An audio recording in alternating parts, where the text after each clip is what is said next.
Madam చెప్పండి. గోదావరి ఖనిలో ఉన్నటువంటి శ్రీ మమత హాస్పిటల్లో ఒక అల్ట్రాసౌండ్ స్కానింగ్ మెషిన్ అన్రిజిస్టర్డ్ ఉంచుకొని అక్కడ అసాంఘిక కార్యకలాపాలు చేస్తున్నారు, చట్ట నేరం అయినటువంటి పనులు చేస్తున్నారు అనేటువంటి కంప్లైంట్ వచ్చిన దృష్ట్యా 26వ తారీఖున నేను అక్కడ ఇన్స్పెక్ట్ చేయడం జరిగింది. అక్కడ నిజంగానే ఒక డాక్టర్స్ చేంబర్లో, అంటే లేడీ డాక్టర్ చేంబర్లో ఈ స్కానింగ్ మెషిన్ అక్కడ ఉన్నది మేము చూసాము. అది వాడుతూ ఉన్నట్టు కూడా గమనించడం జరిగింది. సో దాన్ని వెంటనే అది చట్టరీత్యా నేరం కాబట్టి అలా కలిగి ఉండటం, అంటే రిజిస్ట్రేషన్ కాకుండా గవర్నమెంట్తో ఎవరు కూడాను ఈ స్కానింగ్ మిషన్లు కలిగి ఉండకూడదు. వాళ్ళ ప్రెమిసెస్లో ఎనీ హాస్పిటల్ కానివ్వండి ఎక్కడ కూడా ఉండకూడదు. సో అలా ఉన్నది కాబట్టి మాకు పీసీపీఎన్డీటీ యాక్ట్ ప్రకారం నాకున్న అధికారం దృష్ట్యా దాన్ని మేము సీజ్ చేయడం జరిగింది. రెవెన్యూ వాళ్ళు, పోలీసు వాళ్ళు ఈ విషయంలో మాకు సహకరించారు. సో ఇది చేస్తున్న తరుణంలో అక్కడ ఉన్నటువంటి హాస్పిటల్లో ఓనరు డాక్టర్ నాగిరెడ్డి కానివ్వండి, తర్వాత డాక్టర్ రాజశేఖరు, ఇట్లాంటి వాళ్ళందరూ, తర్వాత అక్కడ లోకల్లో ఉన్నటువంటి ఐఎంఏ ప్రెసిడెంటు, తర్వాత అంతకుముందు ఉన్న మాజీ మేయర్ ఒక అతను డాక్టర్ గారు, తర్వాత ఇంకా ఏదో ఒక పొలిటికల్ పర్సన్ ఒక ఆయన స్వామి అనే అతను, ఇట్లాంటి వాళ్ళందరూ చాలామంది, ఇంకా చాలా మిగతా వాళ్ళందరూ కూడా వాళ్ళ అనుచరులు వాళ్ళు పెద్ద గొడవ చేసేసి మీరు ఇక్కడ ఇది సీజ్ చేయడానికి వీల్లేదు, మీరు మా గోదావరి ఖనిలోనే అసలు ఆ హాస్పిటల్స్ని ఇన్స్పెక్ట్ చేయడానికి అవసరం లేదు, మీరు ఉంటే ఉండండి లేకపోతే ట్రాన్స్ఫర్ చేయించుకుని వెళ్ళిపోండి అని, తర్వాత నన్ను వ్యక్తిగతంగా నా మీదకి వచ్చేసి నన్ను చంపేస్తాము, మళ్ళీ బెయిల్ తీసుకుని వచ్చి ప్రాక్టీస్ చేసుకుంటాము అని చెప్పేసి అట్లా వ్యక్తిగతంగా కూడా అట్లా బెదిరించి నన్ను చాలా బాధ పెట్టేసి అట్లా నేను రిపోర్ట్ రాసుకోకుండా అడ్డం పడి పొద్దున్న నుండి 9:45కి వెళ్తే నేను లోపలికి 4:45 వరకు నాకు వాళ్ళు నన్ను బయటికి రానివ్వకుండా లోపల నన్ను రిపోర్ట్లు అవన్నీ రాసుకునే పని కూడా నన్ను చేసుకోనివ్వకుండా పంచనామా నిర్వహిస్తే దానిలో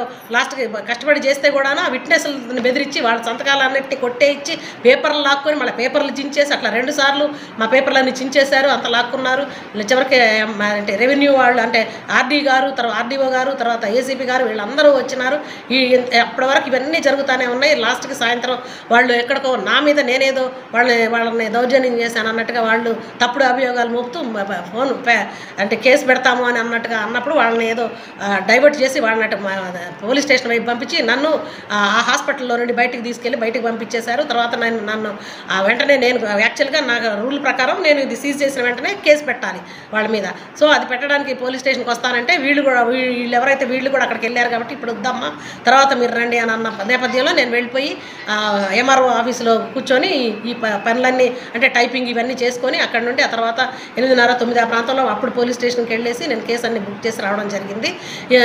ఈ విధంగా నేను అందరికీ చెప్పే మెసేజ్ ఏంటి అని అంటే, ఎవరు కూడాను మెడికల్ ప్రాక్టీషనర్స్ మీకు తెలుసు పీసీపీఎన్డీటీ యాక్ట్ అనేది చాలా ఏంటి స్ట్రిక్ట్ యాక్టు మీకు తెలుసు, అదేంటి ఆడపిల్లల్ని గర్భస్థ దశలోనే చంపేస్తున్నారు అనే విషయం దృష్ట్యా ఈ మన పీసీపీఎన్డీటీ యాక్ట్ అనేది వచ్చింది. కాబట్టి ఇది ఏంటంటే ప్రొహిబిషన్ ఆఫ్ సెక్స్ సెలెక్షన్ అనేది యాక్టు.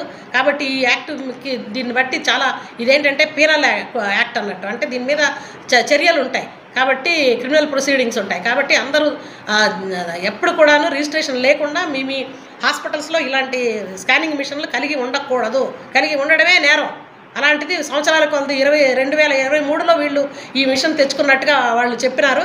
అప్పటి నుండి కూడా ఇప్పటివరకు రిజిస్ట్రేషన్ చేసుకోకుండా ఉంచుకోవడం తప్పే కాకుండా మళ్ళీ అది ఉన్నదనే మేము పోయి దాన్ని సీజ్ చేస్తాము అని సీజ్ చేస్తున్నప్పుడు నన్ను అడ్డుకొని నా మీద దౌర్జన్యం చేసి నన్ను ప్రాణం తీస్తామని బెదిరించడము, అందరినీ పట్టుకొచ్చేసి మీదికి ఆల్మోస్ట్ ఇంకా అంటే మీద పడి అటాక్ చేసినంత పని చేసి నన్ను భయభ్రాంతులకు గురి చేశారు. నా పని నన్ను చేసుకోనివ్వలేదు, ఇంత చేశారు. ఇదంతా తప్పు అది. కాబట్టి ఎవరైనా కూడా ఇట్లాంటి వాళ్ళు ఇంకా ఇప్పటికైనా ఉన్నా కూడా ఇమ్మీడియట్గా వచ్చేసి వెంటనే రిజిస్ట్రేషన్ చేసుకోవాలి గవర్నమెంట్లో. మేము ఇక్కడ ఫెసిలిటేట్ చేయడానికే ఉన్నాము. ఏంటంటే పద్ధతి ప్రకారం రిజిస్ట్రేషన్ చేసుకుని నెల మీరు చేస్తున్న స్కానింగ్స్ అన్నిటి గురించిన రిపోర్ట్లు గవర్నమెంట్కి ఇవ్వాలి, చూస్తాం మేము దాని గురించి. అంటే ఎందుకు అంటే స్కానింగ్ చేస్తున్నారు ఏంటి అనేది గవర్నమెంట్కి లెక్క వెళ్ళాలన్నట్టు. కాబట్టి అదంతా మీరు చేయకుండా మీరు ఇవన్నీ మాఫీ అంటే తప్పించుకోవడం కోసము, తర్వాత అంటే ఎవరు నిఘా లేకుండా రిజిస్ట్రేషన్ చేసుకోవట్లేదంటే మాకు తెలియదు కదా మీ దగ్గర ఉన్నట్టు.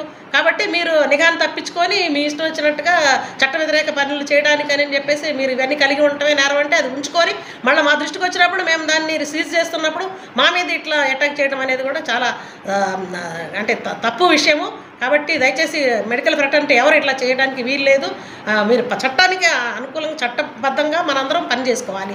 మీరు అందరూ పనిచేస్తూ ఉంటే మీకు ఫెసిలిటేట్ చేయడానికి మేము ఇక్కడ గవర్నమెంట్ ఆఫీసర్స్ ఉన్నాము. మీరు ఏం చేయాలి, రిపోర్ట్లు ఎలా తయారు చేయాలి ఏంటి అనేది అవన్నీ నేను మాటికి పీరియడికల్గా పిలిపించి మీకు అందరికీ నేను మీటింగ్లు కూడా పెడతా ఉన్నాను. ఇప్పటికే నేను వచ్చి 4 నెలలు 5 నెలలు అవుతున్నాను. 2 సార్లు స్కానింగ్ మెషిన్లు ఉన్న వాళ్ళందరినీ పిలిపించి మేము మీటింగ్లు పెట్టడం కూడా జరిగింది. అందరు నేర్చుకున్నారు, చక్కగా రిపోర్ట్లు కూడా ఇస్తూ ఉన్నారు. కాబట్టి ఇట్లా చట్ట వ్యతిరేకమైన పనులు చేసి మళ్ళీ ఆఫీసర్ల మీద దౌర్జన్యం చేయడం అనేది జరగకూడదు.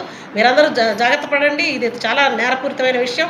కాబట్టి ఎవరు కూడాను స్కానింగ్ మిషన్లు చట్టబద్ధంగా రిజిస్ట్రేషన్ చేసుకోని ప్రదేశాల్లో ఈ స్కానింగ్ మిషన్లు కలిగి ఉండటం అనేది, అంటే స్కానింగ్ సెంటర్ అని మా దగ్గర రిజిస్ట్రేషన్ చేసుకుంటేనే స్కానింగ్ మిషన్ కలిగి ఉండాలి. అంతేగాని ఎవరు పడితే వాళ్ళు ఉంచుకోవడం అనేది చట్టరీత్యా నేరం. మేడం, అంటే మీరు వాళ్ళను చేసుకున్నారని వాళ్ళ ఆరోపణ చేస్తున్నారు. మేము ఎందుకు చేసుకుంటామండి, చూపించండి అని మేము అడిగాము, గట్టిగా అడిగాము. వాళ్ళు చూపించలేదు, చాలాసేపు బొంకారు, లేదు అన్నారు, డాక్టర్ లేరు అన్నారు. బాత్రూములు చూపించారు, తీసుకుపోయి చూపిస్తాను రండి అని తీసుకుపోయి బాత్రూమ్ చూపిస్తాను రండి అని తీసుకుపోయి ఇంకేదో ఎంటీ రూమ్ చూపించారు. ఇట్లన్నీ చేస్తుంటే కొంచెం గట్టిగా మాత్రం నేను చూపించాను రండి, ఎందుకు అట్లా టైం వేస్ట్ చేస్తున్నారు, తత్సారం ఎందుకు చేస్తున్నారు, వచ్చి చూపెట్టండి అని గట్టిగా అడిగానే తప్ప మేము చేసుకోవాల్సినంత అవసరం నాకేముందండి. ఇది చట్టరీత్యా ఉద్యోగరీత్యా నేను వెళ్ళాను అక్కడికి, అంతేగాని నాకు పర్సనల్గా ఏముంటుంది అక్కడ. ఇప్పుడు ఇందులో గవర్నమెంట్ డాక్టర్లు ఎవరైనా పనిచేస్తున్నారు మేడం? అక్కడ ఉన్న డాక్టర్లు నేను చెప్పిన 3 డాక్టర్లు కూడా, డాక్టర్ నాగిరెడ్డి కూడా మా జీజీహెచ్లో ఆర్థోపెడిక్స్లో పనిచేస్తూ ఉన్నారు. అలాగే డాక్టర్ రాజశేఖర్ రెడ్డి ఫిజిషియన్ ఎవరైతే ఉన్నారో ఆయనేమో మంత్రి హాస్పిటల్ సూపరింటెండెంట్. అలాగే డాక్టర్ స్వాతి అనే ఆవిడ కూడా మన జీజీహెచ్లోనే పనిచేస్తున్నట్టుగా ఉన్నది. ఓకే.